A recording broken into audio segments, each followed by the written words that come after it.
Myself, from class 11C are going to show you the beauty of coordinate geometry in various fields and how it is applied in many sectors. So there are many applications, as you know. We have it in video gaming and even in medical sciences. But firstly, Anushka, could you please explain about its application, especially in artwork and architecture? Surely. Well, coordinate geometry has been there since earlier than 15th century in fact.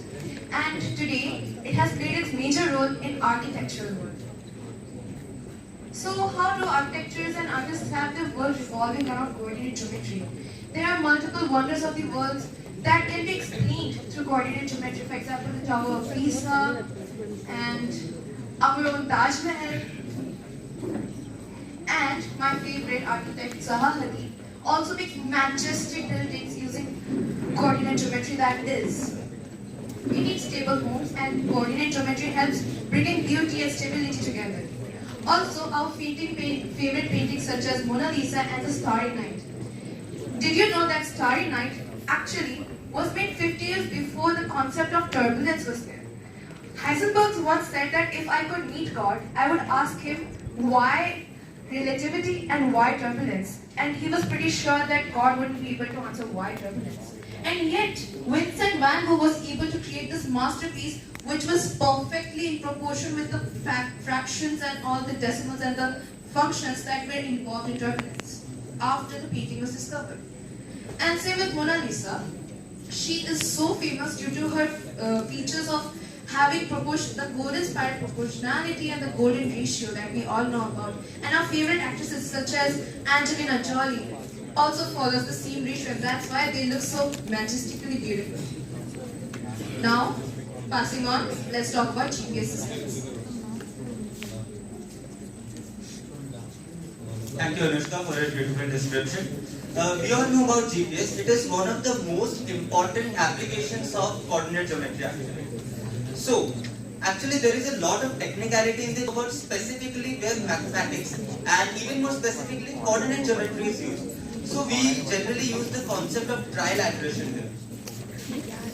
Talking about trilateration, first let's understand it in a two-dimensional world. As you can see, we have the earth over here and that point is where you are standing. Now how will we locate that point? We will have two satellites. One satellite over there at a distance of r1 and one satellite over there at a distance of r2. They describe two circles of different radii around them which have 2 points of intersection. You are on one of those points. So how do we find which point you are on? What do you do when you fall short of unknown values? Like you fall short of equations and you have many unknowns. You find another equation. So we will take another intersection with the surface of the earth and thus we have the point where you are located. Quite simple, isn't it? But when we imagine this again in the three-dimensional world, we don't have circles. They are spheres here. And the two spheres of the satellites will give us not 2 points of intersection, but a circle.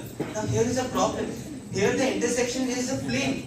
How do we find out where the person is located? We need another satellite. And when we get the third satellite, the intersection of that sphere with the circle will actually give us 2 points. So again we have 2 points. So what is left? The surface of the earth. The intersection of the surface of the earth will give us the exact point where you are located. And let me tell you, this is no small task. It contains many technicalities and it also involves some general theory of relativity. But we are not going into that. That's physics, you know. Even a small error can put us off about hundreds of kilometers. So you might be in Bhubaneswar, but GPS will show you are in Bangalore. You don't want that, right? And yes, cities and highways can be distorted due to that. And speaking of highways, did you know that there are highways in space too? Technically, they are called ITN, short for Interplanetary Transport Network. They are a network of gravitationally determined pathways that require very less energy to travel through. In astronomy too, coordinate systems have a very crucial role.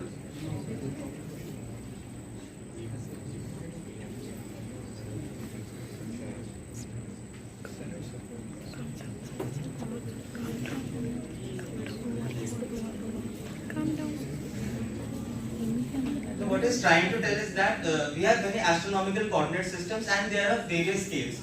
So we have the ecliptic coordinate system which takes the fundamental plane as the movement of the plane in which the sun moves. And also we have the horizontal coordinate system which is geocentric in nature.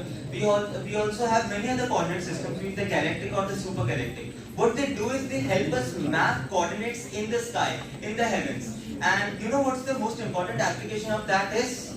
You look at the stars. You know what are the formation of stars called? Constellations. Exactly, constellations. So how can we not talk about constellations, right? So if we talk about constellations, first we have the northern constellations or those in the northern sky. Many of you must have heard of Ursa Major, Yes. the Greater Bear. We also know it commonly as the Saptarishi, and it is one of the third largest constellation in the northern sky, if you will. Then we have Cassiopeia. I don't know if you have a W in your life, but if you want to look for a W, you can look up in the sky and find Cassiopeia. There is one right there. Okay. Then we have Orion. Many of you have read about Orion in your English chapter about Tutankhamun, probably. Orion represents a hunter in Greek mythology. It shows it holding a bow and taking out an arrow to shoot it. So it has deep mythological roots too. Priyanshu, could you tell about those in the southern sky? In the southern sky, the first one here depicted is the Sagittarius constellation. One fact about this constellation is that it contains the Sagittarius A star, which is the center of the Milky Way itself. Second figure is the figure of Crux. It is the smallest of all the constellations. It contains merely 4 stars. The next one also